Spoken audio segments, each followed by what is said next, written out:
Ce soi-disant miracle d'un cadavre prétendu ressuscité. Après 3 jours de décès, une chose est sûre. Après avoir visionné cette vidéo, et après avoir exposé les 15 détails incroyables qui trahissent cette supercherie religieuse, vous découvrez la fraude cachée derrière ce faux miracle, monté de toutes pièces, avec des faux acteurs, dont les talents restent à désirer. Première remarque. Pourquoi le leader religieux semble faire semblant de ne pas connaître ou reconnaître l'acteur du jour, se jouant les cadavres, en posant même des questions à son sujet. Jesus! What is his name? Jesus! Ashakabosa. Elliot. Hello, Elliot. Elliot. Elliot. Alors que l'acteur ici, se jouant les morts, ressemble étrangement à un membre du staff ministériel, qui était même son caméraman personnel, durant des séances de délivrance similaires. Et cela, quelques années précédentes. Coïncidence ou réalité, le discernement de chacun le situera. Deuxième remarque. Pourquoi parle-t-on de résurrection, tandis que nous voyons très bien l'acteur jouant le rôle du cadavre, en train de respirer, à grosses gorgées, avec de fortes pulsions de la poitrine, en prenant même le soin de remuer sa langue au passage. Troisième remarque. Pourquoi continue-t-on de parler de résurrection, tandis que le leader religieux lui-même confesse publiquement que son cadavre du jour respire déjà, et cela avant même de lui administrer la fameuse prière de résurrection. Can you see he's breathing? Hey!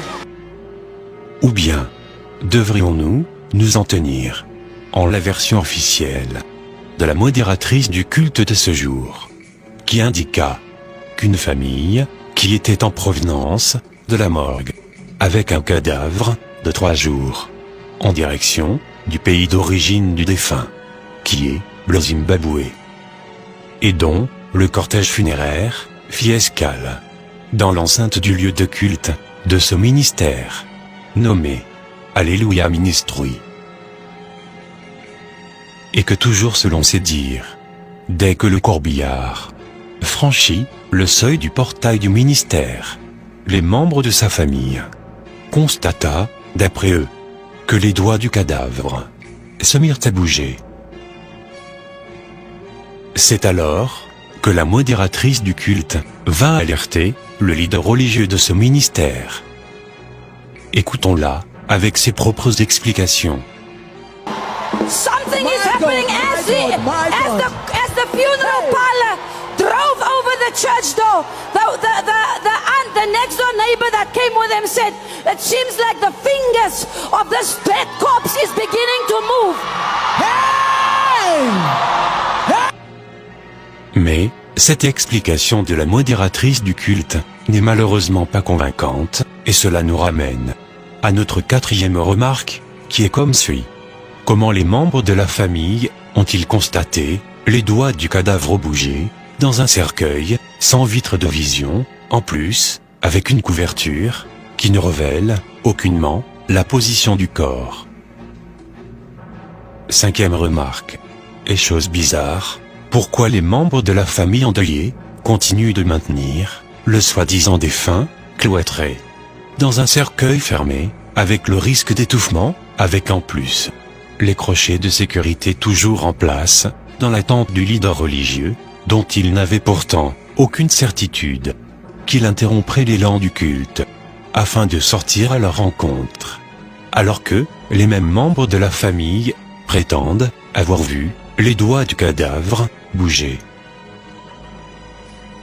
Qui d'entre nous garderait son proche frappé par la mort, et en plein début de résurrection, dans un cercueil fermé, et en plus verrouillé, sans avoir la curiosité de l'ouvrir, en vue de faire une vérification, avant l'arrivée sur les lieux, du pasteur. Surtout après le soi-disant mouvement des doigts. Aussi, pourquoi continue-t-on de parler de résurrection avec un mort, dont les doigts bougent à volonté avant même la prière de délivrance? Sixième remarque. Pourquoi les images issues du filmage de cette caméra-ci, et qui est d'ailleurs la seule à faire un gros plan sur le visage du soi-disant cadavre, avant la sortie du corps du corbillard, ne sont pas inclus dans la production finale de la vidéo de témoignage, alors que nous voyons tous bien que cette vidéo est le fruit d'un montage finalisé. Et, en lieu et place, l'on ne sert que des images filmées à distance. Aussi, une autre remarque, tout filmage qui se rapproche du visage du cadavre, en ce moment précis, est automatiquement crispé avec des signaux de brouillage, et cela, par qui? Aucun indice, alors que cet extrait vidéo a été récupéré sur le site officiel de ce ministère, Alléluia Ministry. Septième remarque de taille. Selon la famille du soi-disant cadavre, le corbillard était en train de transférer le corps de l'Afrique du Sud, ou soit de Johannesburg, à Zimbabwe, qui est, au moins, à 10 heures de route. Alors, quelle morgue sérieuse ne va pas prendre le soin de préparer un cadavre de 3 jours à un si long voyage à risque? Et cela, avec un embobement en bonne et due forme. Lorsque nous recevons les corps, après avoir signé les fiches de IFT, nous recevons les fiches. Maintenant, nous avons l'obligation de faire le traitement, soit l'embaumement. Avec des bouts de coton dans les narines du cadavre, afin d'empêcher l'air d'infecter le cadavre, en s'introduisant par ses narines. Ou même, pourquoi aussi la morgue n'a-t-elle pas fermé la bouche de ce soi-disant cadavre, par force, avec des moyens médicaux, pourtant connus de tous les services funèbres, et cela afin d'éviter que l'air contamine le cadavre par la bouche, et occasionne ainsi un gonflement du corps, qui accélérait sa putréfaction. Et beaucoup plus important, pourquoi ces mesures préventives n'ont-elles pas été respectées, afin d'éviter de contaminer les autres occupants du corbillard, pourtant vivants, avec des bactéries qui s'échappent des narines sans protection et de la bouche, laissée ouverte, du cadavre. Alors pourquoi cet acteur ici sort du cercueil, la bouche ouverte, et les narines sans protection, avec des bouts de coton? La réponse est toute simple, puisque cet acteur, pas du tout impressionnant, n'a jamais été mort, alors, le faire causerait son étouffement, ce qui serait un meurtre. Comédie religieuse de ce leader religieux et ses faux acteurs, qui a même été imité par de nombreux internautes à travers le monde entier en guise de moquerie.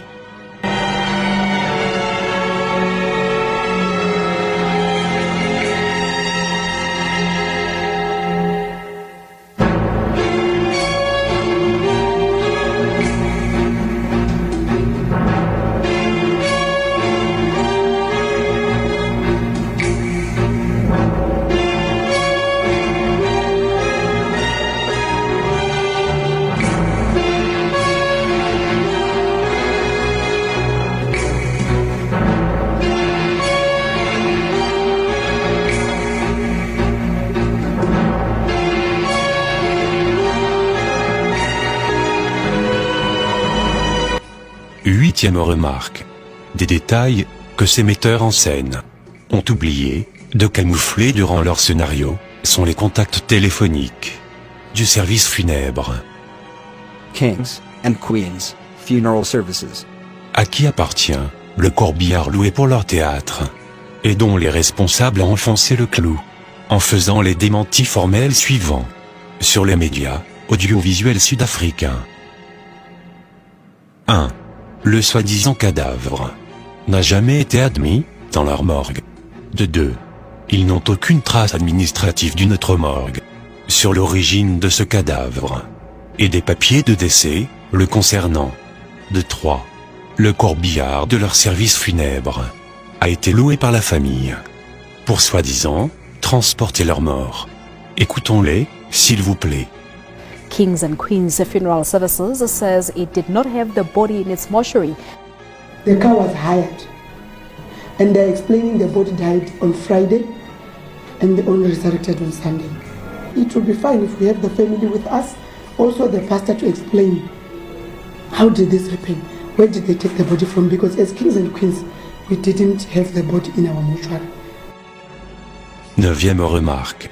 Quel service funèbre, digne de ce nom. Mais un mort dans un cercueil, sans des linges de protection, en bas du corps, afin d'éviter que le fluide, issu du corps, en putréfaction, salisse et contamine l'environnement, en coulant du cadavre.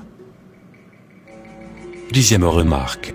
Comment se fait-il que ce cadavre particulier a été habillé, sans que l'on ne déchire ses vêtements, qui sont demeurés intacts, alors qu'en principe, un cadavre de 3 jours, venant de la morgue, sans oublier l'administration du formol, n'est pas souple et facile à habiller, sans au préalable déchirer ses vêtements.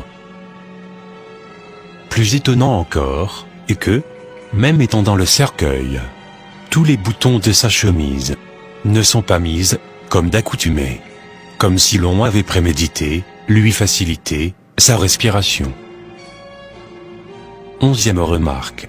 Quel cadavre de 3 jours pourrait avoir une peau aussi régénérée, plus que même certains vivants, et en plus, une coiffure aussi fraîche, malgré l'arrêt cardiaque et malgré l'arrêt de la circulation du sang. Douzième remarque. Regardons bien la position des mains du leader religieux à la hanche du cadavre, en pleine respiration, comme pour aider le ressuscité à se lever du cercueil de façon spectaculaire, comme lors des séances d'exercices musculaires d'abdos. 13e remarque. Quelle personne sensée laisserait un bien-aimé qui vient de ressusciter manger dans ses habits de cadavre, sans même lui retirer au moins ses gants de mort? Les membres de cette assemblée ont pris le soin de mettre le cercueil vide, à l'écart, bien à côté des fauteuils roulants, bizarrement presque tous similaires, récoltés en cette seule journée de culte, et devant lesquels le leader religieux se positionne fièrement, afin de montrer sa recette de la journée. Mais, les mêmes membres de cette assemblée n'ont pas eu l'esprit de débarrasser le ressuscité de ses déguisements funèbres, jusqu'aux gants funèbres, alors que ce dernier est pourtant en train de manger, afin d'éviter des risques d'infection bactérienne. Même dans le cas de la résurrection de notre bien-aimé, Lazare, comme décrit en Jean, chapitre 11, verset 44, notre Seigneur Jésus-Christ a demandé que l'on délie Lazare, fraîchement ressuscité, de ses habits funèbres, avant toute chose. 14e remarque. Quel membre de famille qui, après avoir perdu un être cher, durant 3 jours de séparation, et qui, après sa résurrection, montre si peu d'émotion? Examinons ensemble les larmes presque inexistantes du propriétaire de maison du ressuscité. À présent, examinons l'attitude étrange de celui qui est supposé être le frère du ressuscité.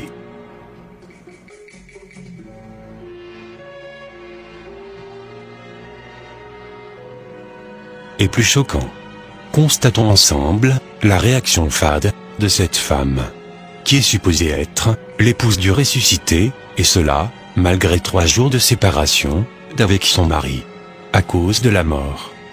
La soi-disant épouse semble être distante du ressuscité. 15e remarque.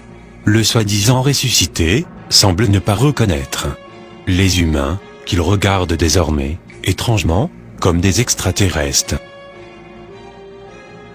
Il semble ne plus reconnaître sa propre femme et ne lui donne aucune attention.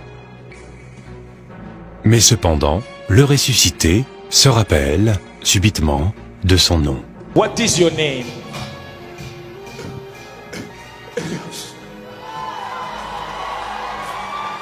You didn't hear that. What is your name? Et encore plus fascinant, le ressuscité n'a pas perdu sa mémoire sur les plats appétissants de cette terre des hommes, humains, qu'il semble pourtant ne plus reconnaître. Le ressuscité se souvient même de comment mélanger les différents ingrédients dans son assiette afin de savourer un bon goût au finish. Pour conclure cette vidéo, sachons que notre Seigneur Jésus-Christ continue de faire des miracles. Mais cela ne nous empêche pas de discerner l'esprit derrière tout miracle, afin de vérifier si ces derniers viennent véritablement de l'Éternel, notre Père Céleste, ou à l'opposé, des profondeurs du royaume des ténèbres. Car selon 1 Jean, chapitre 4, verset 1, la Bible nous donne ce conseil solennel, en ces termes, et je cite, « Bien-aimés, n'ajoutez pas foi à tout esprit, mais éprouvez les esprits, pour savoir s'ils sont de Dieu. Car plusieurs faux prophètes sont venus dans le monde. » C'était ton serviteur, et le serviteur de notre Seigneur et Sauveur, Jésus-Christ de Nazareth, Yedidia, Marius, Israël.